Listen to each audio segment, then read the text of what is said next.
মেকলিগঞ্জে অনুষ্ঠিত হল তরমুজ উৎসব। জয়ী সেতু সংলগ্ন এলাকায় উৎসবটি অনুষ্ঠিত হয়। উপস্থিত ছিলেন মেকলিগঞ্জের মহকুমা শাসক অতনু কুমার মণ্ডল, মেকলিগঞ্জ থানার ওসি মণিভূষণ সরকার, মেকলিগঞ্জের ডেপুটি ম্যাজিস্ট্রেট সঞ্জীব ঘোষ, মহকুমা তথ্য ও সংস্কৃতি আধিকারিক প্রজ্ঞা সাহা সহ অন্যান্যরা।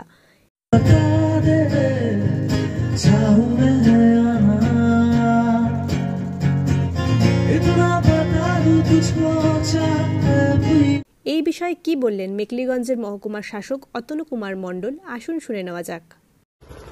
আমাদের মেকলিগঞ্জ থানার ওসি মণিভূষণ সরকার মশাই, আমাদের এসডিআইসি ম্যাডাম প্রজ্ঞা সাহা মহাশয় এবং উপস্থিত বিভিন্ন সংবাদপত্রের প্রতিনিধিগণ, আমাদের সেলফ হেল্প গ্রুপের মহিলারা এবং যারা এসছেন তরমুজ বিক্রেতা, তরমুজ চাষি, সবাইকে আমাদের পক্ষ থেকে আজকের এই উৎসবে সাদর আমন্ত্রণ। তরমুজ আমাদের এই মেকলিগঞ্জের তিস্তার চরে একটা অর্থকরী ফসল, বহুদিন ধরে চাষ হয়ে আসছে এবং এই জয়ী বীজ হচ্ছে এমন একটা লোকেশন যেখানে তরমুজ বিক্রি হয়ে আসছে। যেদিন থেকে তরমুজ উঠেছে সেদিন থেকে বীজের দুই ধারে তরমুজ বিক্রি হচ্ছে। এই তরমুজ উৎসব হঠাৎ করে আমরা এটা ঠিক করেছি সবাই মিলে, যে যেহেতু আমাদের এখানে একটা তরমুজ চাষ হচ্ছে, তরমুজের একটা বাজার আছে, তো এটাকে আমরা একটু আনন্দের সঙ্গে সেলিব্রেশন করি যাতে আরো বেশিরভাগ মানুষ জানতে পারে। জয়ী ব্রিজ যেহেতু একটা দৃষ্টিমূলক আকর্ষণ আমাদের কোচবিহার জেলা জীবন, অনেক জায়গা থেকে লোক এখানে আসে, বিশেষ করে শনিবার রোববার।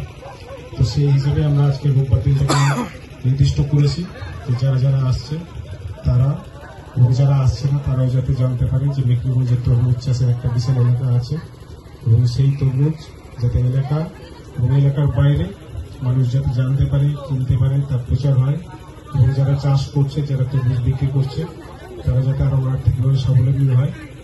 এবং এই তরমুজ শুধুমাত্র এখানেই থাকে না, বাইরেও যায়, কিন্তু বাইরে যাওয়ার সঙ্গে সঙ্গে যে মেকলিগঞ্জের নাম যেটা যাবে সেটা যাতে আরো বেশি করে লোকের কাছে যায়, সেই আশা রেখে আমরা এই তরমুজ উৎসব চালু করছি।